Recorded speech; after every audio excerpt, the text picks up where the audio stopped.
Hello, my name is Narki Norton, and I serve as Assistant Director of Recruitment in the Office of Recruitment and Diversity Initiatives within the Graduate School at the University of Georgia. This webinar is a series focused on creating events in GradSlate. If you watched the video before, you saw that I ended on this page. If we're cleaning data, if we're taking a long scenic route on how to run an event and collect information and clean it and make sure it's appropriate, you see there are 8 steps involved to get there. That was where I concluded in my previous video. However, I showed you just a glimpse of what the process will look like when you're creating events. You're going to review that template.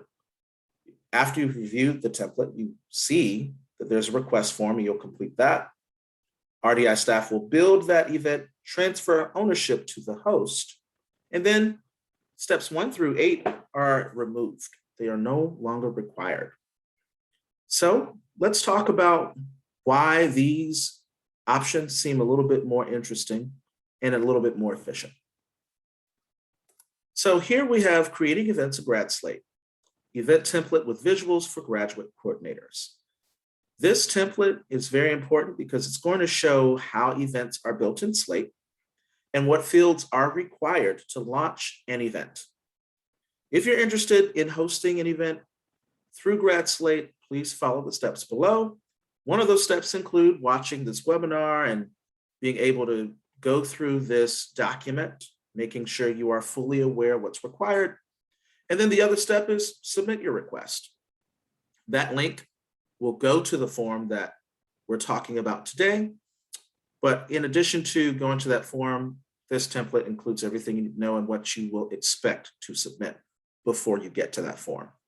I want to note that it's very important that you understand that whoever will submit this form must be a user who has a Slate account.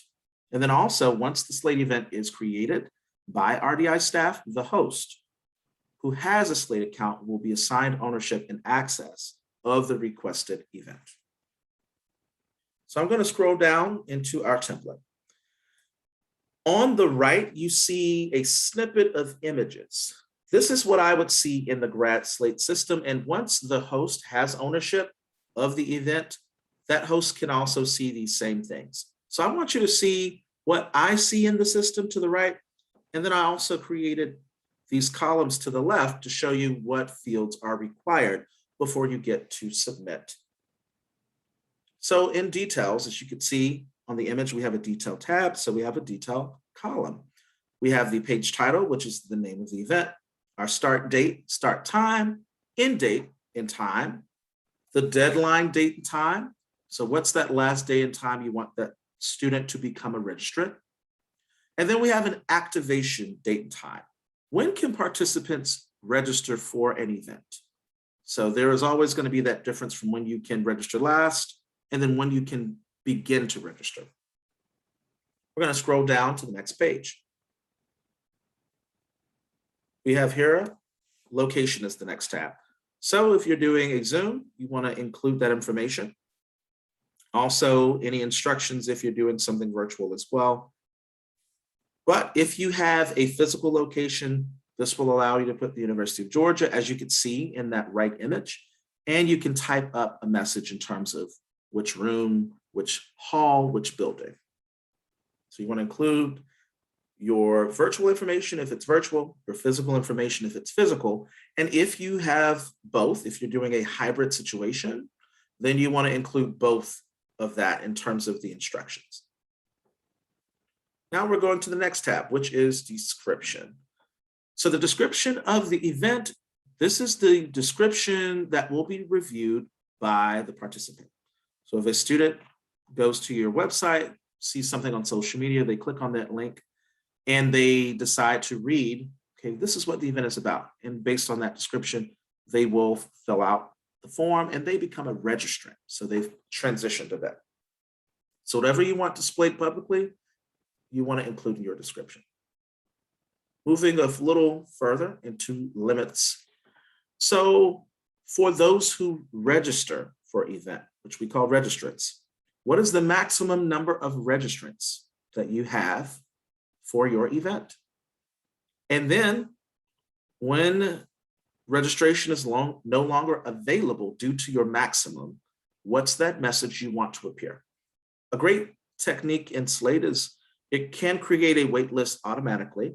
It can give the students who did not make registration based on the maximum a message that says, hey, unfortunately, our event is full. However, if you are still interested, you're automatically added to the wait list and we will let you know.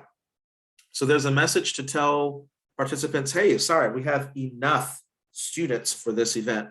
And the system will put them on an automatic wait list, which is very convenient. In addition, if that student moves off of the wait list and they become an official registrant, then there's also a message you can include to say, hey, congratulations, you have been moved and transferred. So that is a new amazing technique that allows you not to worry about creating a wait list or having to get a bunch of emails from students who want to say, hey, can you add me to a list? This can do it for you. But you also can have a wait list limit. So if you want 30 people for an event, but at max you can push maybe 40, maybe you want at max of 10 on your wait list. So just keep that in mind. Moving a little further, we have confirmation message to registered participants. So the sender, as you can see on the right, this is the image I see in GradSlate. So the sender will be the email of the department or the email of the host. It depends on that person and that department. Some of you will have a point person who prefers to handle communications when questions may arise. Others, you may just have a generic email that can direct all of the information. Subject to confirmation message. So once that student is registered, what do they see in their email subject? Description confirmation message. So this message will be reviewed once again, and it will be seen by those who've registered. You want to make sure you have your logo. As you can see in the right image, we have the University of Georgia's graduate school. We have our physical address. We're requiring you to put your logo, which needs to be JPEG or PNG, and your physical address so that that will be reflective of wherever you are representing. And then we also are requiring an action photo. The dimensions must be 933 by 367. So please keep that in mind. It's very important to include action photos because this is your way of communicating to the student your values, your diversity, your culture. What does it look like to be in a lab? What does it look like to be in the fields? How do students interact in a space of learning with faculty and staff? So those are really good examples of what I mean by an action photo.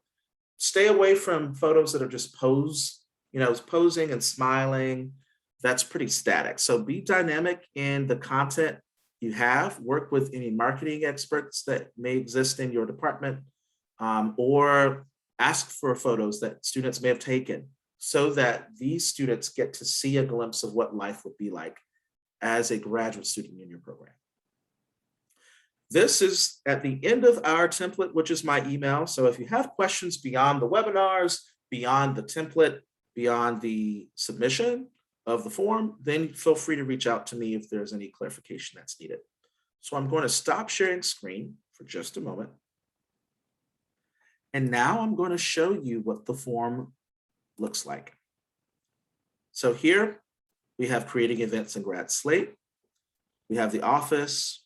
We're letting you know, please review that template before you get to this level. The whole goal of the template is to really show you what to expect so that you don't get to this page and you feel like, oh, I didn't know we needed a logo, because any of those fields that are not filled out will not allow you to continue, and it will not allow you to submit your request. As you can see, please note, you will not be able to submit a request if you are missing any required information, which is what I just mentioned. And you can see to the right of contact information, the user must have a GradSlate account. If you do not have a GradSlate account and you're submitting this, you can click on that hyperlink and put in a request. Someone within the graduate school will eventually review that request and approve you, and thus you'll have access. I'm I'm going to just scroll down briefly. You see host name, you see host email, my ID, school, college, institute, department, graduate programs represented by contact. And then you get into details which align with the template I've already shown you. Scrolling further to description information also aligns. Once again, in-person information, virtual information, the limitations you may have in terms of registrants versus waitlist, and the messages that will be paired with those as well. Scrolling further, confirmation message to all participants. Same thing, this is in alignment with our template. So once you have completed this, then it will go to me. And then after you've created that content, I will begin to build for you. My next video will discuss what does it look like within the Slate system so that those who are the host, you'll be a bit familiar and you'll understand what you'll have access to and what you can see. Thank you again, and I hope you watch my next video, which will dive a little deeper into what happens after you have submitted this request.